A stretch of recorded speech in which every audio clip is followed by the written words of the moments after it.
everyone, Coach Michelle here, personal trainer and stunt team member. Today we are going to go through a warm-up that you can do for running or walking. Now, admittedly, most people probably skip their warm-up because they think of running or walking as the warm-up. However, it's really important that we get our core temperature up so that we aren't putting as much strain on the muscles. We keep our warm-up really dynamic and we move as many directions as possible so that we can make sure that we're also helping with injury prevention. On top of the fact that having a proper warm-up is going to aid in better recovery as well.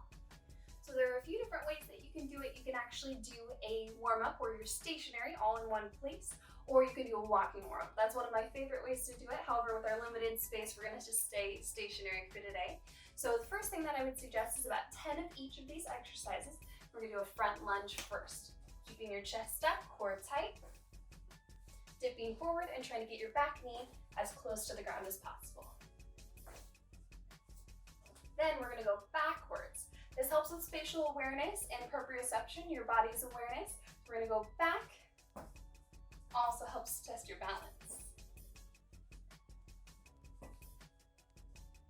The next, again, we wanna go every direction possible. We're gonna go laterally and do a side-to-side squat.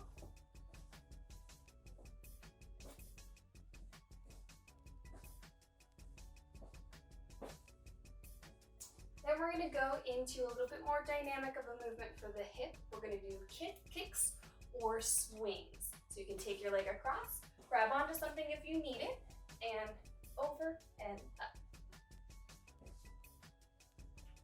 Or you can do circles, open and close. The next piece that we're gonna do is work on separating our two legs. We're gonna do a knee to chest. Lifting up, keeping your other leg straight.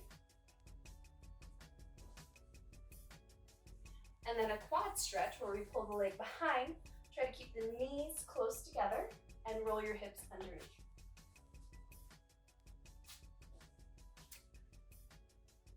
For our last two movements, we're gonna stretch out your glutes and hamstrings. Going into a standing glute stretch, grab your knee and ankle, try to lift up or press down.